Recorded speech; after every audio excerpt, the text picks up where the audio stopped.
side, 'cause I never want to go back to my old life.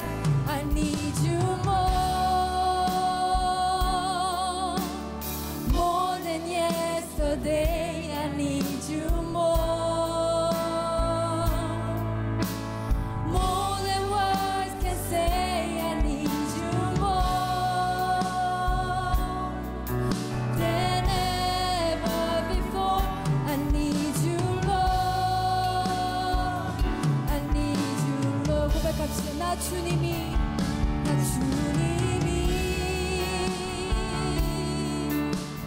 더욱 필요해 이전보다. 내 입술의 말보다 더욱 표현할 수 없네. 주가 필요해. 다시 한번 나 주님이 더욱 필요해. 나 주님이. 우리 고백합시다. 내 마음을 더욱 필요해 이전보다. 내 입술의 말보다 더욱 표현할 수 없네. 주가 필요해. 필요해. 나의 호흡보다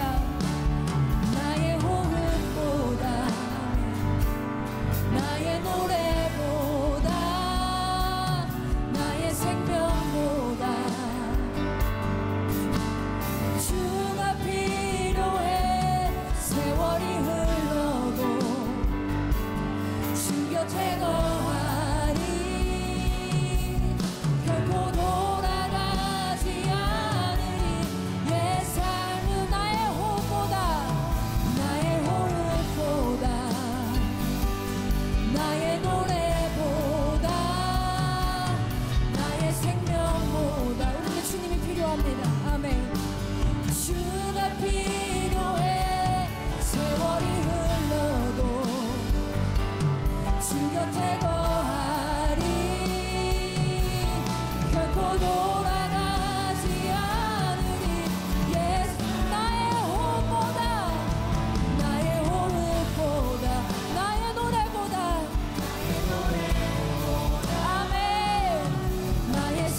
주님께 감사의 박수 올려드립시다. 할렐루야. 주님이 필요합니다. 우리 주님이 필요합니다. 정말 그런 것 같아요. 우리 삶에 주님이 필요해요. 그래서 우리는 주님을 더욱더 찬양하게 되고요. 그래서 우리는 더욱더 주님을 간구하게 돼요. 그때 우리 입술에서 어떻게 고백이 나오냐면 너무 놀라운 고백인 것 같아요. 주님은 나에게 너무나 사랑스러우신 분이에요. 주님은 너무나 사랑스러우세요. 이 고백이 우리한테서 나올 수 있을 것 같아요. 우리 기쁨의 찬양을 드릴 때 자리에서 일어나셔서 함께 고백했으면 좋겠어요. 주님, 내가 드리는 이 찬양이 주님 귀에 울리는 천국의 노래가 되기를 소망합니다. Sing, sing, sing. 천국에 울리는 노래 We will sing, sing, sing. 주님 들으시네 감사드리며 예수 이름 높이세. 우리 노래로 고백해볼까요? Sing, sing, sing. 천국에 울리는 노래 Sing, sing, sing. 천국에 울리는 노래 We will sing, sing, sing. 주님 들으시네 감사드리며 예수 이름 높이세. 우리 이 고백을 주님께 드립시다. 사랑스러운 주님, 사랑스러운 주님, 땅과 하늘 찬양해 열방이 경배해 예수님 당신은 주 유일하신 주님 나를 자유케 하십니다. 자유케 하는 사랑 타오르는 불처럼 인도하시는 빛 예수님 당신은 주 유일하신 삶의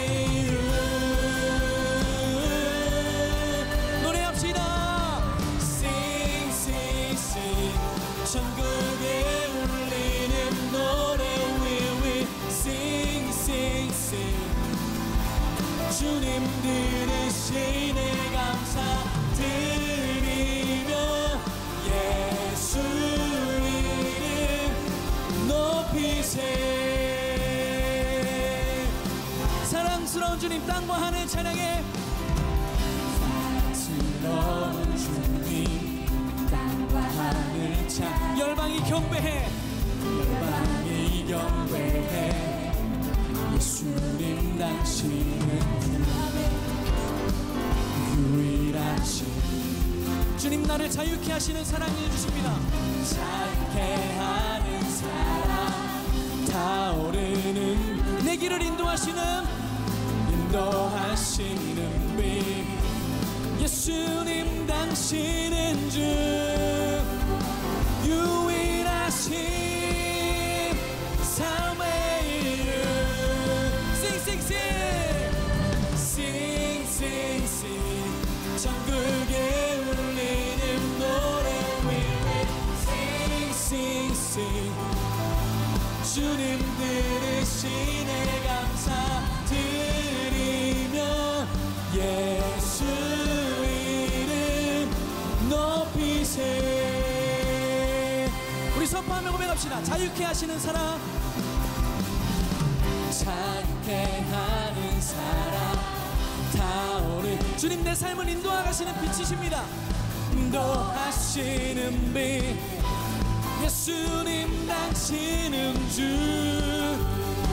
유일하신 삶의 이유 Sing, sing, sing.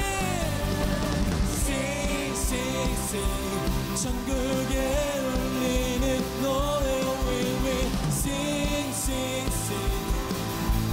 주님 들으시네 감사드리며 예수 이름 높이세. 한 번 더 고백합시다. 주님 나의 노래를 들으소서. 씩씩씩 Sing, sing, sing. 천국에 울리는 노래 We will sing, sing, sing. 주님 들으시네 감사드리며 예수 이름. 이 귀한 노래를 우리에게 주시는 악기로 찬양하겠습니다. 할렐루야.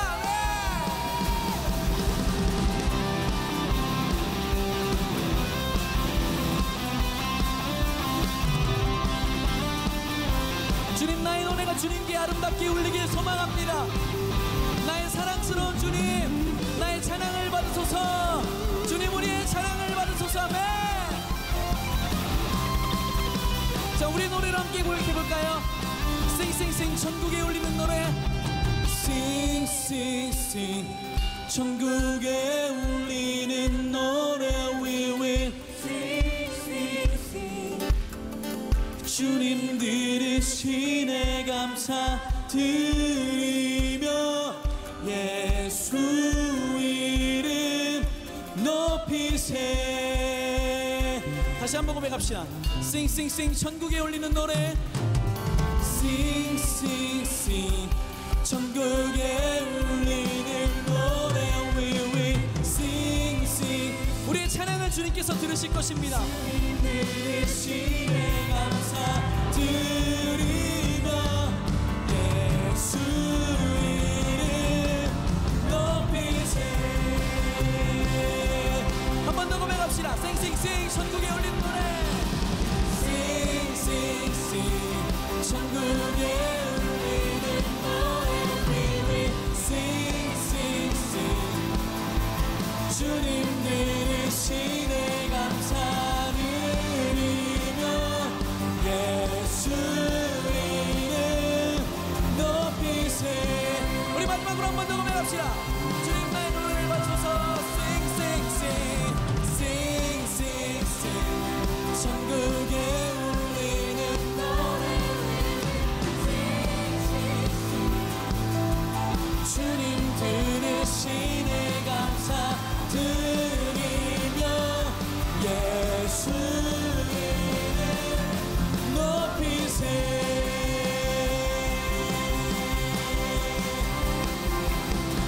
우리의 노래가 되시는 주님께 감사와 찬양의 박수를 올려드립시다. 할렐루야. 아멘. 아멘.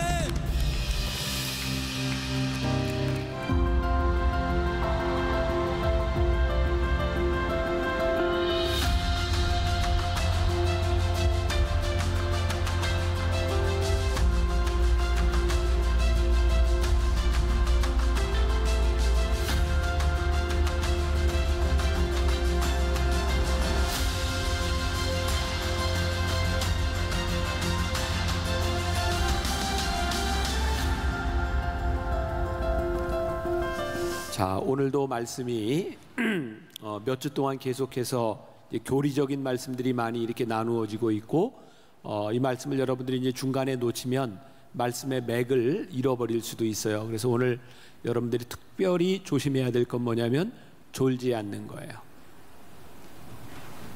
네, 그래서 우리 졸지 않도록 옆 사람에게 우리 한번 격려합시다. 졸지 맙시다. 졸지 맙시다. 네, 졸지 맙시다. 네. 그리고 옆 사람이 좀 졸면 깨워주고. 자, 오늘 말씀을 이렇게 쭉 제가 이제 강해 스타일로 잘 안 하다가 이렇게 강해로 하다 보니까 전체 말씀을 다루다 보니까 여러분들이 중간에 놓치면 안 돼요. 자, 오늘 말씀의 제목은 사랑의 능력으로 책임을 지십시오. 오늘 사랑과 책임과의 관계에 대한 이야기를 나누려고 합니다. 여러분들이 요한일서를 보면서 여러분들이나 저나 참 힘들어요. 왜냐하면 계속해서 사랑에 대한 말씀, 사랑하라, 서로 사랑하라, 이게 사랑에 대한 말씀이 나오고 있는데, 이 사랑이라고 하는 말이 굉장히 낭만적으로 들리지만 우리들이 직접 사랑을 실천하려고 할 때 이 사랑이라고 하는 것은 굉장히 아프기도 하고 힘든 것이기도 합니다. 조금만 더 생각해 보면 아마 우리가 사랑하지 않는다면 그런 아픔을 겪지 않아도 될 거예요. 내가 그 사람을 사랑하지 않는다면 그냥 무시해도 될 일이지만 사랑하기 때문에 우리들이 겪어야 되는 아픔, 그래서 사랑이라고 하는 단어는 낭만이 아니라 우리들의 삶의 아픔이기도 하다, 이런 생각이 듭니다. 그런데 오늘 말씀이 우리를 더욱 힘들게 하는 말씀이에요. 시작이 이래요. 13절에 보니까 13절 보세요. 형제들아, 세상이 너희를 미워하여도 이상히 여기지 말라. 아이고, 이게 사랑 때문에 힘든 것도 아이고 힘든데 이제 세상이 우리를 미워해도 이상하게 여기지 말라, 이렇게 말씀하거든요. 자, 아마 우리들 가운데 많은 사람들이 오늘 예배를 드리고 우리들 마음의 그 기도의 소원들 가운데 이 세상에서 살아가며 우리들이 이루고 싶은 꿈 같은 게 있을 거예요. 우리들의 소망이죠. 뭐 칭찬받고 싶고 우리들이 잘 되고 싶고 누구나 그런 꿈을 가지고 있어요. 근데 성경은 우리들에게 굉장히 어려운 이야기를 하는 거죠. 세상이 너희를 미워해도 이상하게 여기지 말라. 근데 이 말씀은 예수님께서 처음 제자를 부르실 때부터 일관성 있게 하셨던 말씀이에요. 근데 우리는 애써 이 말씀을 외면하고 살았는지도 몰라요. 누가복음 6장 22절에 보니까 예수님이 제자들에게 하신 말씀인데, 인자로 말미암아, 인자는 예수님이죠, 말미암아 사람들이 너희를 미워하며 멀리하고 욕하고 너희 이름을 악하다 하여 버릴 때에는 너희에게 복이 있다. 야, 이렇게까지 말씀하셨나? 예수님의 이름으로 인하여 우리들이 버림을 받고 멀리하고 우리들이 미움을 당할 때 그게 복이 있다. 이거 우리가 어떻게 이해해야 될지 모르겠어요. 이것도 일관된 맥인데 예수님께서 우리들에게 말씀하시는 복과 우리들이 생각하는 복하고는 조금 차이가 있는 듯 하기도 해요. 자, 이제 베드로전서 2장 20절부터 21절까지 말씀엔 또 이렇게 되어 있어요. 죄가 있어 매를 맞고 참으면 무슨 칭찬이 있으리요. 그러나 선을 행함으로 고난을 받고 참으면 이는 하나님 앞에 아름다우니라. 이제는 우리들이 선을 행하다 고난을 받으면 그게 아름다운 일이라, 이렇게 말씀하고 있어요. 그러니까 우리가 이 세상에서 고난을 받는 일이 아름다운 일이다. 이거 우리가 어떻게 받아들여야 되는가. 그리고 21절에 보니까 이를 위하여 너희가 부르심을 받았다. 오늘 우리가 여기 있는 이유, 하나님이 우리를 부르신 이유가 바로 그것이라는 거죠. 여기에서 우리들의 신앙생활, 우리들이 생각하는 것과 본질적인 신앙 사이에 갭이 있을지 모르겠어요. 여러분들이나 저나 이 세상에서 성공하기를 원해요. 그리고 성공한다고 하는 것은 많은 사람들에게 존중받고 존경받는 것일지 몰라요. 그런데 예수님의 뜻대로 살아간다고 하는 것은 우리들이 세상에서 생각하는 존중, 존경과는 좀 다르다라고 하는 것을 말씀하고 있죠. 요한복음 16장 1절부터 2절까지에 이건 요한 사도가 예수님을 통해서 들었던 말씀을 증언하고 있는 거예요. 자, 내가 이것을 너희에게 이름은 너희로 실족하지 않게 하려 함이니 사람들이 너희를 출교할 뿐만 아니라 때가 이르면 무릇 너희를 죽이는 자가 생각하기를 이것이 하나님을 섬기는 일이라 하리라. 믿음의 공동체 안에서 진짜 하나님의 말씀을 지키는 본질적인 사람들은 그 공동체 안에서 쫓겨나게 될지도 모른대요. 출교하게 될지도 모르고 그 사람들이 우리를 죽이며 이것이 하나님의 뜻이라고 말할지도 모른다는 거예요. 제가 여러분들에게도 한번 소개했던 것 같아요. 쉐인 클레어본이라고 하는 사람이 쓴 책이 있는데 믿음은 행동이 증명한다. 거기에 이런 문장이 하나 나와요. 우리가 어려운 사람들을 돕고 선행을 베풀면 칭찬을 받습니다. 그런데 예수님처럼 살면 십자가에 못 박힙니다. 그러니까 우리가 신앙생활을 하면서 단순히 선행을 하고 세상적인 가치에서는 우리들이 좋은 소리를 들을 수 있을지 모르나 본질적으로 우리들이 신앙 위에 올바로 서게 되면 우리는 어쩌면 십자가에 못 박힐지도 모른다는 거예요. 올해가 종교개혁 500주년이라 그러죠. 마르틴 루터가 종교개혁을 일으킨 10월 31일 종교개혁을 일으킨 500주년을 맞이하고 있어요. 근데 마르틴 루터 이전에 먼저 종교개혁을 일으켰던 사람이 100년 전에 체코의 얀 후스라는 사람이 있습니다. 얀 후스는 화형을 당합니다. 죄목도 성경을 번역해서 보통 사람들이 읽도록 했다는 이유로 화형을 당합니다. 최초로 이 성경을 라틴어를 영어로 번역한 사람은 그 100년 전에 위클리프라고 하는 사람에 의해서 번역이 돼요. 그는 교회에서 쫓겨났고요. 죽은 다음에 그의 시체를 파내서 우리나라 말로 여기는 부관 참시를 당했던 사람이 위클리프입니다. 위클리프, 얀 후스, 그리고 100년 후에 나왔던 말틴 루터, 그는 교회로부터 쫓겨납니다. 우리 교회는 감리교회인데 감리교회 창시자였던 요한 웨슬레는 영국 국교에서부터 쫓겨납니다. 근데 그들이 쫓겨났던 가장 중요한 이유가 뭐냐면 말씀으로 돌아가자는 것이었어요. 오직 하나님의 은혜라는 것이었어요. 그러고 보니 우리가 말씀을 지키며 말씀을 살아간다고 하는 것은 어쩌면 우리들의 삶의 고난, 이것이 우리들에게 필연적인 것은 아닐까. 근데 우리는 왜 고난 당하기를 두려워할까요? 저나 여러분들이나 여러분들에게 한번 물어봅시다. 세상에서 편하게 살고 싶어요? 고난 당하며 살고 싶어요? 편하게 살고 싶죠. 잘 살고 싶어요? 안 잘 살고 싶어요? 잘 살고 싶어요. 그런 우리들에게 이 말씀은 굉장히 힘든 말씀인 거예요. 선을 행하며 우리들이 참 힘든 것은 뭐냐면 우리는 선을 행할 때 그에 합당한 대가가 우리들에게 찾아오기를 바랍니다. 그런데 오늘 말씀에 의하면 너희들이 진짜 선을 행하다가 너희들이 어려움을 당하는 것, 그것을 이상하게 여기지 말라라고 말씀하고 있어요. 오늘 우리들이 이 어려운 말씀의 의미를 우리들이 찾아가야 됩니다. 자, 오늘 본문 말씀 14절부터 16절까지를 한번 봅니다. 우리는 형제를 사랑함으로 사망에서 옮겨 생명으로 들어간 줄을 알거니와 사랑하지 아니하는 자는 사망에 머물러 있느니라. 그 형제를 미워하는 자마다 살인하는 자니 살인하는 자마다 영생이 그 속에 거하지 아니하는 것을 너희가 아는 바라. 그가 우리를 위하여 목숨을 버리셨으니 우리가 이로써 사랑을 알고 우리도 형제들을 위하여 목숨을 버리는 것이 어떻다고요? 마땅하니라. 마땅하다고 하는 것은 무슨 말이죠? 우리들이 필연적으로 해야 되는 일인 거죠. 그런데 이 마땅한 일이 힘든 거예요.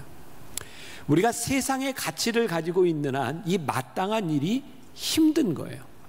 우리가 형제를 사랑함으로 우리들이 사망에서부터 생명으로 옮겨지는 가치가 없다면 우리들이 이 세상에서 사랑하고 마땅히 목숨을 버리는 일이 너무너무 어려운 거예요.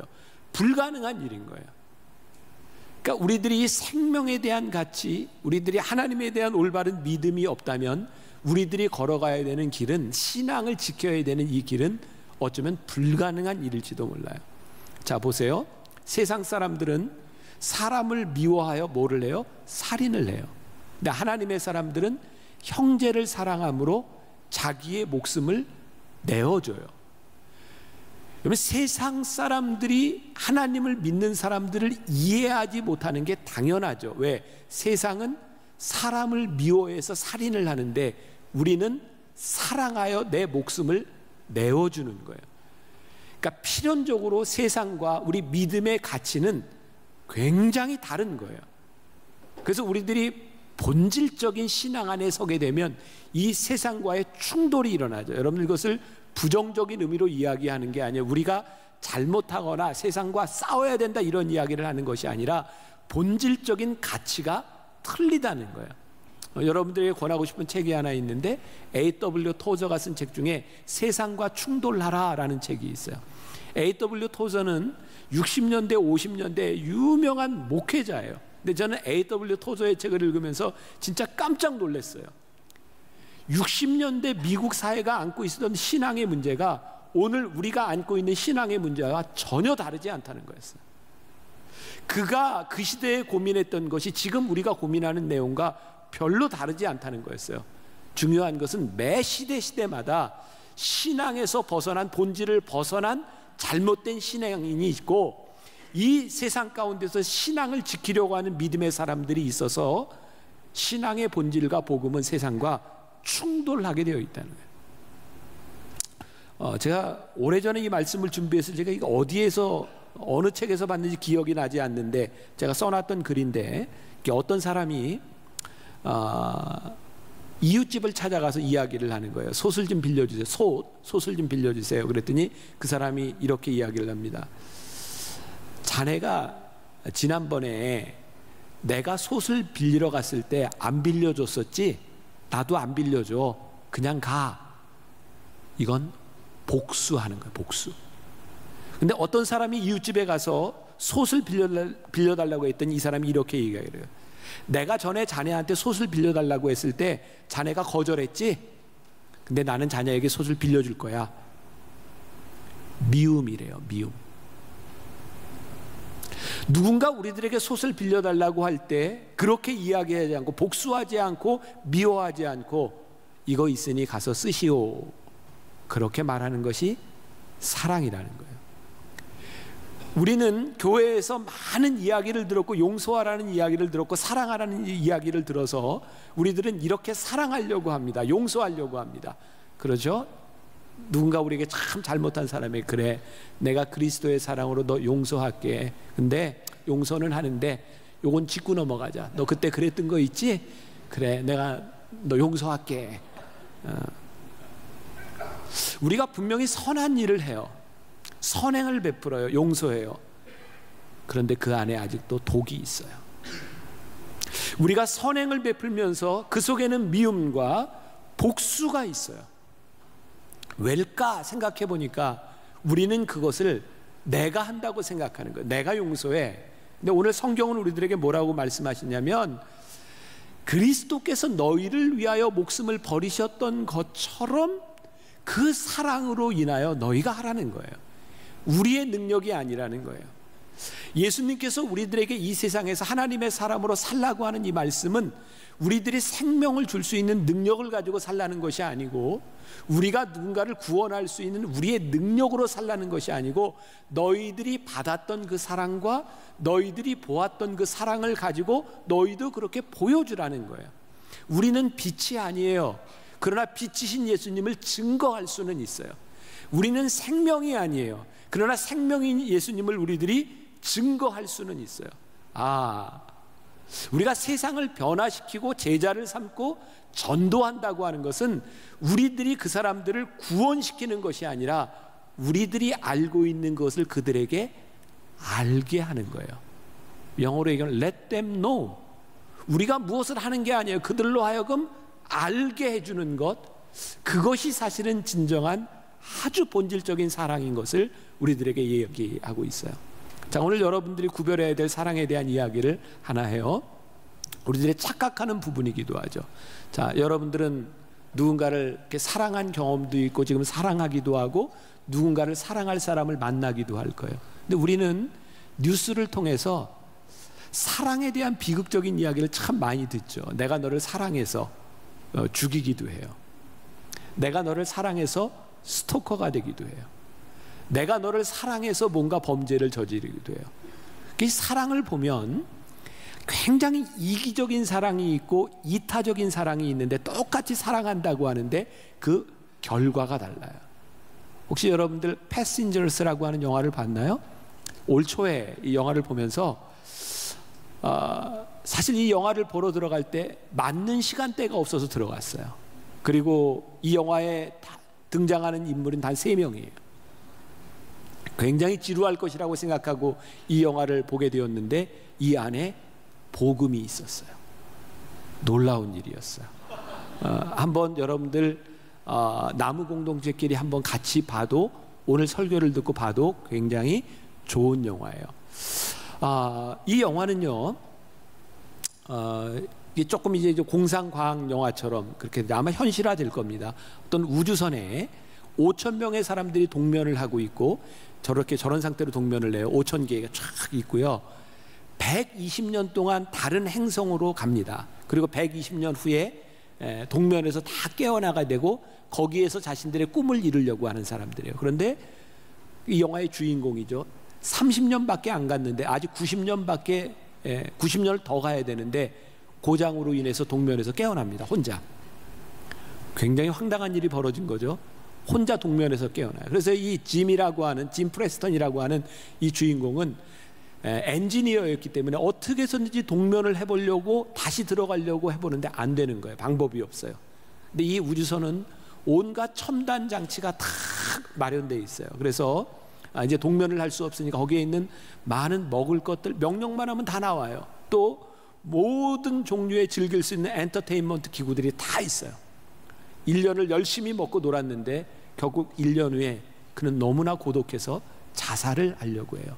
그때 우연히 동면하고 있는 사람 중에 한 여인의 프로파일을 보게 되는데 자기가 꿈꾸던 이상형의 여자, 오로라라고 하는 여자가 바로 동면을 하고 있어요. 근데 이 짐이 자기는 동면을 할 수 없지만 그 기술을 가지고 누군가를 깨어나게 할 수는 있어요. 고민을 합니다. 내 이상형을 깨울까 말까. 근데 만일 저 여인을 깨어나게 한다면 이 여인은 그냥 여기서 죽게 될 거예요. 꿈을 이루지 못할 거예요. 고민을 하다가 결국 결심을 하죠. 내가 저 여인을 깨우되 나처럼 사고를 위장해서 깨우고 이 사실을 감추면 되겠다. 깨어난 오로라는 황당해요. 그런데 얼마간의 시간이 지나면서 둘이 사랑하게 됐고 이제 결혼을 하게 되는, 프로포즈하게 되는 그 상황 가운데서 무슨 영화가 그러하듯이 모든 것이 밝혀져요. 이 오로라는 이 남자를 증오하고 도저히 받아들일 수 없게 된 거죠. 이때 뭐 이제 중간에 깨어난 뭐 이제 한 사람이 더 등장해요. 근데 이 사람은 이제 중간에 죽고요.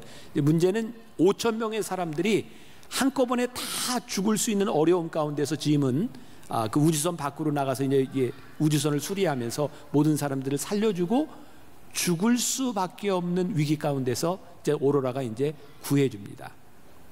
그리고 짐은 깨닫게 됩니다. 자기가 이전에 이 여인을 살리려고 할 때 자기가 얼마나 자기 애의 이기적인 사랑으로 이 여인을 사랑했었는지, 그런데 지금은 진짜 이 여인을 사랑하고 있다는 것을 깨닫죠. 이제 마음의 결심을 합니다. 둘 중에 한 사람은 누군가 먼저 들어가서 동면을 하고 닫아주면 한 사람은 다시 90년 후에 깨어나게 되고 한 사람은 죽게 됩니다. 짐은 결심해요. 내가 이 사랑하는 여인을 위하여 그 여인이 꾸는 꿈을 이룰 수 있도록 다시 동면을 시키고 나는 외롭게 죽어도 좋다. 영화는 이제 그렇게 이제 끝이 나고요. 마지막 장면이 나옵니다. 120년이 채워지는 후에 문이 열렸어요. 아무도 없는데 거기에 저런 흔적, 우주선 안에 두 사람이 행복하게 살다 죽었던 흔적만이 남아 있습니다. 오로라는 다시 동면하지 않고 이 진실한 남자의 사랑 가운데서 함께 둘이 그곳에 살다 죽습니다. 저는 이 영화를 보면서 이게 복음의 메시지다 생각했어요. 이기적인 사랑은 누군가를 죽여도 좋습니다. 진짜 사랑은 그 사람을 위해 내가 죽어도 좋습니다. 똑같은 사랑인데 이기적인 사랑과 진정한 사랑의 차이를 이 영화가 생각하게 하고, 이 영화가 어쩌면 요한일서에 지금 요한이 하고 있는 이 사랑에 대한 말을 가장 잘 설명해 주고 있는 것 같아요. 여러분들 자라면서 뭐 나도 부모니까 제일 힘들었던 게 부모님들이 이런 말 하는 거 아니에요? 내가 너를 사랑해서 하는 말인데 그 말을 할 때 막 미쳐버릴 것 같지 않았어요? 그런 사랑 좀 안 할 수 없나요? 그런데 어느 날 우리도 누군가에게 내가 너를 사랑해서 하는 얘기인데 그러면서 누군가를 미치게 만들고 있어요. 왠지 아세요? 이기적이기 때문이죠. 그래서 오늘 우리들에게 이 요한 사도가 가르치고 싶은 게 뭐냐면, 오늘 읽었던 본문 16절에 그가 우리를 위하여 목숨을 버리셨으니 우리가 이로써 사랑을 알고 우리도 형제들을 위하여 목숨을 버리는 것이 마땅하니라. 그러니까 우리가 받은 사랑은요, 우리를 위해서 죽으신 사랑이지 내가 사랑해서 내가 무언가를 얻으려고 하는 사랑이 아니라는 거예요. 성경이 우리들에게 이야기하고 있는 사랑이죠. 그리고 요한은 그 공동체, 그리고 오늘 우리들에게 정말 이 사랑을 너희들의 행함과 진실함으로 했으면 좋겠다. 자, 17, 18, 19절을 우리들이 함께 한 목소리로 크게 또박또박 읽어야 잠이 깨요. 같이 17절부터 자 시작. 누가 이 세상의 재물을 가지고 형제의 궁핍함을 보고도 도와줄 마음을 닫으면 하나님의 사랑이 어찌 그 속에 거하겠느냐. 자녀들아, 우리가 말과 혀로만 사랑하지 말고 행함과 진실함으로 하자. 이로써 우리가 진리에 속한 줄을 알고 또 우리 마음을 주 앞에서 굳세게 하리니. 자, 자녀들아, 우리가 말과 혀로만 하지 말자. 자, 이제 이 부분에서 우리들이 힘든 거예요. 알아요. 들었어요. 근데 우리들이 듣고 감동하는 것은 그렇게 어렵지 않아요. 그런데 이것이 우리들의 삶에서 실제적으로 행해지고 사랑의 수고까지 가는 것은 우리를 무척 힘들게 만드는 거예요. 좀 오래된 책이지만 굉장히 좋은 책이에요. 존 맥스웰이 쓴 열매 맺는 지도자라는 책. 요즘 잘 구하지 못할 수도 있는 책이에요. 존 맥스웰이 열매 맺는 지도자. 이 책에 보면 그런 얘기가 나와요. 이 존 맥스웰은 지금도 이제 살아있는 아주 유명한 리더십 전문가인데 목사고 목회자들에게 강의를 많이 하는 사람이야. 어느 그 컨퍼런스에서 목회자들에게 이제 교회 성장 리더십에 대한 강의를 하면서 사람들에게 이렇게 이야기를 합니다. 여러분들에게 20분의 시간을 줄 테니 여러분들이 알고 있는 교회 성장의 방법론에 대해서 써보세요. 그리고 20분 후에 사람들이 발표하도록 했는데 놀랍게도 거기 있는 모든 사람들이 교회 성장하는 방법에 대해서 다 알고 있어요. 교회 성장을 배우러 온 사람들이 이미 다 알고 있어요. 근데 존 맥스웰이 이렇게 얘기합니다. 여러분들의 문제는 여러분들이 답을 모르고 있는 것이 문제가 아닙니다. 문제는 여러분들이 알고 있는 그 답을 위해 대가를 지불하지 않으려는 것이 문제입니다. 오늘 말씀에 적용한다면 오늘 우리들에게 가장 큰 문제는 우리들이 그 사랑을 모르고 있는 것이 문제가 아니라 그 사랑을 알매도 불구하고 그 사랑에 대한 대가를 치르는 것, 수고하는 것이 힘든 거예요. 제가 설교 시작하기 전에 여러분들에게 추수감사절에 대한 광고를 했어요. 여러분들은 뭐 그냥 당연하게 생각할지 모르지만 한 10년 전부터 우리 교회에 새롭게 만든 하나의 전통이거든요. 제가 우리 부목사님들하고 이제 처음 이제 담임 목사가 된 지 얼마 안 됐을 때 추수감사절을 의미 있게 지낼 수 있는 방법 중에 하나, 우리 한번 과일을 이렇게 모아서 어려운 이웃들에게 나눠줘 봤으면 좋겠다. 그랬더니 뭐 지금은 이제 여기 우리 교회 없는 부목사님들이 많으니까 나한테 이구동성으로 그랬어요. 안 됩니다, 목사님. 분당에 있는 교인들 진짜 말 안 듣습니다. 안 가져옵니다. 그건 내기가 아니고 그때 목사님들이 여러분들을 보면서 했던 얘기예요. 분당 사람들 말 안 듣습니다. 근데 그때 내 마음 가운데는 된다는 생각이 들었어요. 우리가 조금만 수고하면 되지. 한번 해보자. 그리고 그날 추수감사절에 나는 그 들어오는 교인들을 보면서 울었어요. 너무너무 감격해서 울었어요. 저 로비에 과일들이 쌓이는 것을 보면서, 그리고 이 주일이 지나고 난 다음에 이 주변에 있는 사람들을 통해서 그날 이 아파트 주변의 모든 상가의 과일들이 다 동이 나서 팔 게 없었대. 왜? 우리 교인들이 그걸 다 사갔다는 거예요. 그리고 그때부터 10여 년 동안 우리는 매년 이 사랑의 수고를 하죠. 안 될 줄 알았는데 수고를 하니 수고에 열매가 있어요.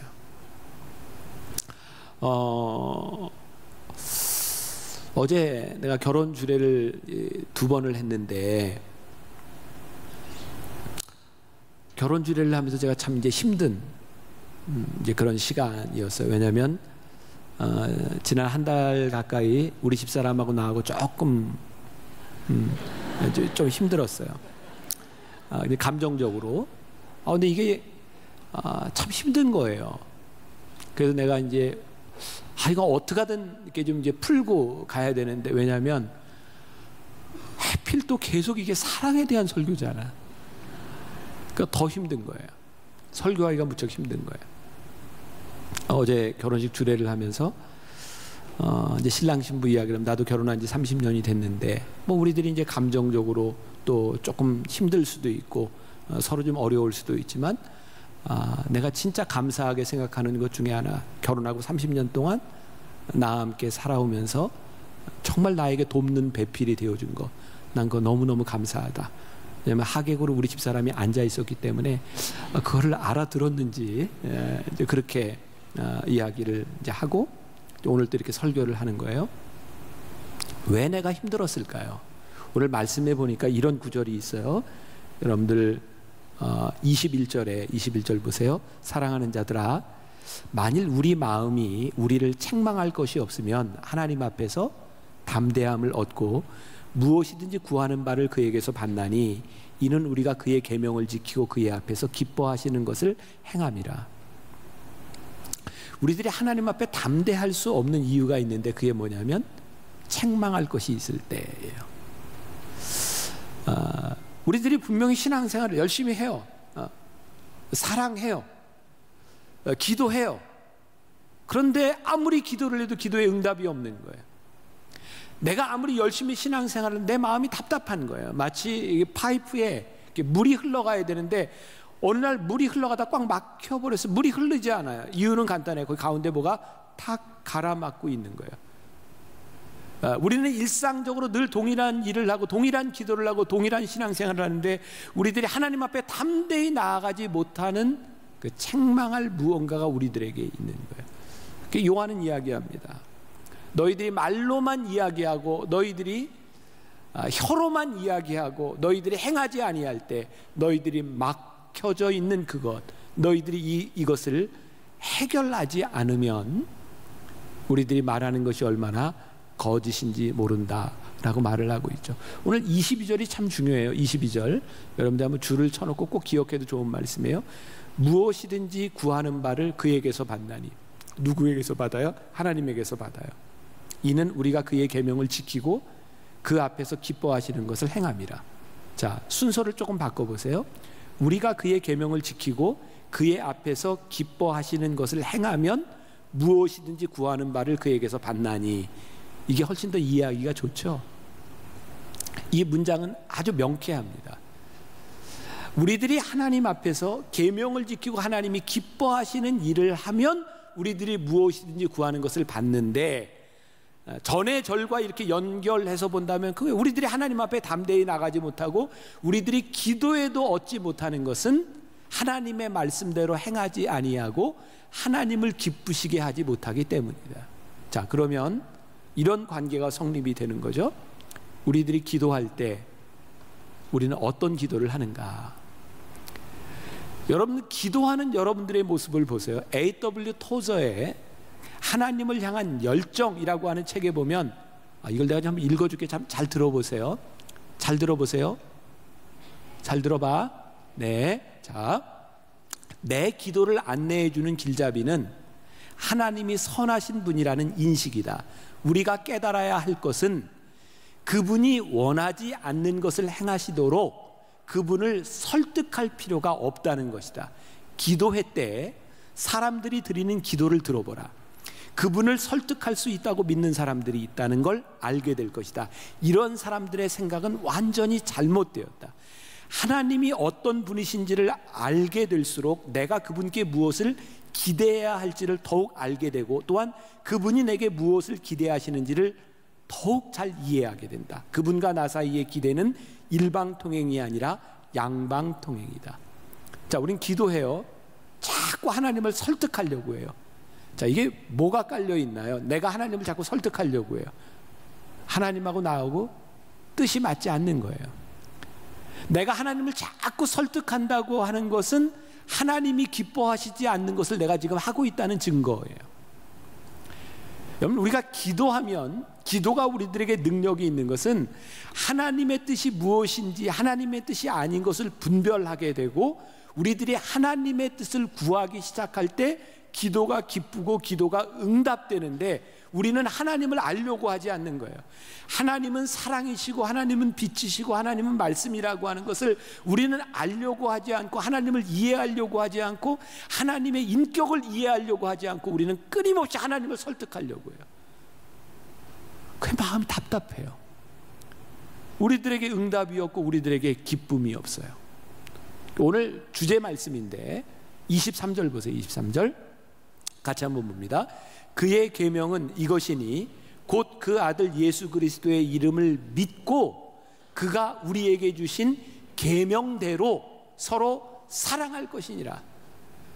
하나님의 사랑이 무엇인지를 우리들이 알고 그거 변질시키지 말고 그 사랑대로 서로 사랑하라는 거예요. 그러면 우리의 기도가, 우리들이 원하는 것, 그것이 그분의 기쁨이 됩니다. 지난주에 그 조현철 목사님이 저기 공파에서 강의를 하는데 그런 표현을 썼더라고요. 우리들이 중요하게 생각하는 본질이 왜곡되면 변질돼요. 변질되면 저질돼요. 이렇게 운을 이렇게 참 운율을 만들었대. 본질, 변질, 저질. 좀 굉장히 인상 깊게 들었어요. 우리가 하나님의 사랑의 본질에 서지 않으면 우리의 사랑은 늘 변질되고요, 변질된 사랑은 저질이 되는 거예요. 그래서 오늘 말씀에 그의 계명은 이것이니 곧 그 아들 예수 그리스도의 이름을 믿고 그가 우리에게 주신 계명대로 서로 사랑하는 것이다. 그러니까 우리가 들은 말씀들을 우리들이 어떻게 이 말씀대로 살아가기 위해서 우리들이 스트러글하고, 우리들이 그 말씀 때문에 괴로워하고 말씀을 붙들고 우리들이 싸우기 시작할 때 그 말씀이 우리들에게서 이루어지고 우리들이 하나님과의 관계 속에서 기쁨을 누리게 돼요. 저는 제일 좋아하는 사람 중에 하나가 오스왈드 챔버스거든요. 주님은 나의 최고봉이라고 하는 책을 썼는데, 얼마 전에 내가 읽었던 거룩과 성화에 보면 굉장히 멋진 표현을 써요.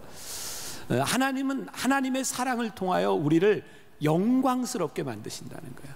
자, 이제 오늘 초반부에 우리들이 가졌던 의문, 세상으로부터 비난을 받고 세상으로부터 조롱을 받고 세상으로부터 핍박을 받는 것, 그것이 오히려 아름다우니라 라고 했던 말에 대한 답을 찾는 거예요.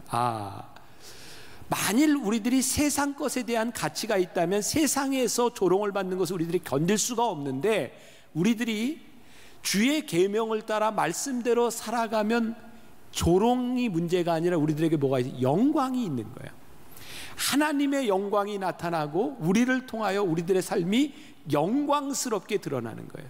근데 때로는 핍박을 통해서, 조롱을 통해서도 그 영광이 드러나요. 하나님은 우리를 부르셔서 너희들 고생하고 치질이 살다가 고생하다가 죽음으로 우리를 부르신 것이 아니라 하나님의 말씀을 따라 살도록 삶으로 우리를 부르셨어요. 전 말씀을 묵상하다가 그런 생각이 들었어요.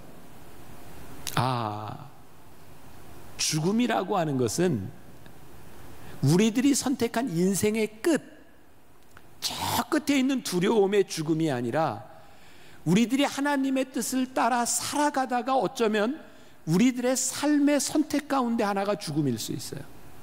죽음은 어쩔 수 없이 우리들에게 다가오는 것이 아니라 어쩌면 내 삶의 귀중한 열매로서의 죽음일 수 있어요.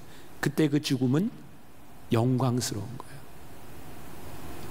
세상 사람들처럼 바득바득 살려고 애쓰다가 어쩔 수 없어서 죽는 죽음은 저주이지만, 우리들의 삶이 복된 선택으로 죽음이 온다면 그 죽음조차도 우리들에게 영광스러운 거예요.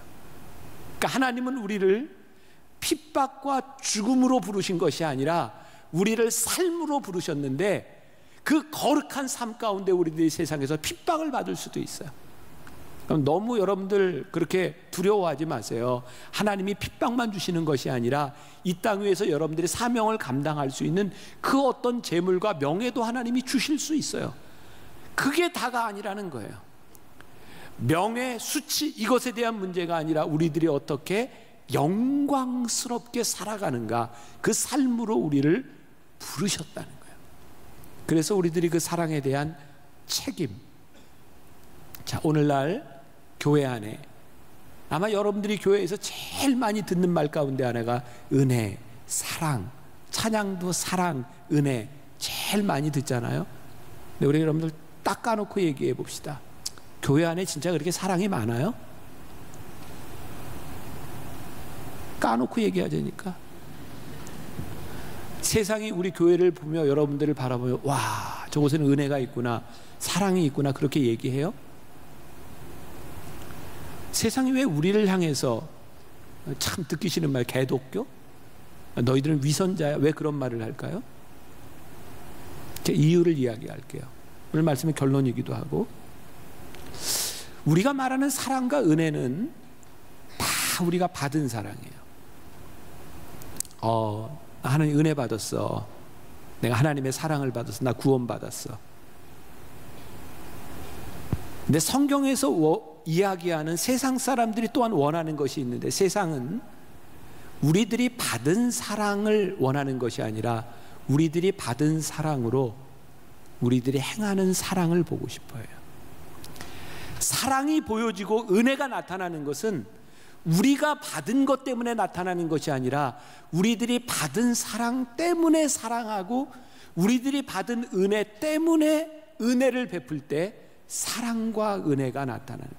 아마 요한 공동체를 바라보며 그들이 하나님을 몰랐던 사람이 아니라 그들은 하나님을 알았고, 그들은 사랑을 알았지만 그들 공동체에 나타나지 않는 사랑과 나타나지 않는 그것들을 바라보며 마음이 굉장히 아팠던 것 같아요. 요한은 그래서 오늘 우리들에게 이 이야기를 하고 있는 것 같아요. 사랑은 내가 받은 것으로 즐기는 것으로 끝나는 것이 아니라 우리들이 받은 사랑에 대한 책임이 있구나. 사랑의 능력으로 우리들이 지어야 될 책임에 대한 부분. 저는 오늘 이 말씀을 듣고 나가는 여러분들의 일주일의 삶이 부쩍 괴로웠으면 좋겠어요. 이 말씀 때문에 여러분들의 마음이 참 힘들었으면 좋겠어요. 말씀 때문에. 근데 놀라운 것은 그 힘든 삶을 통해서 영광이 드러나요. 영광. 하나님의 영광이 드러나고 우리들의 삶이 영광스러워지고 우리의 죽음조차도 영광스러워지는 일. 그게 오늘 요한 공동체 그리고 우리들에게 하고 싶었던 이야기가 아닐까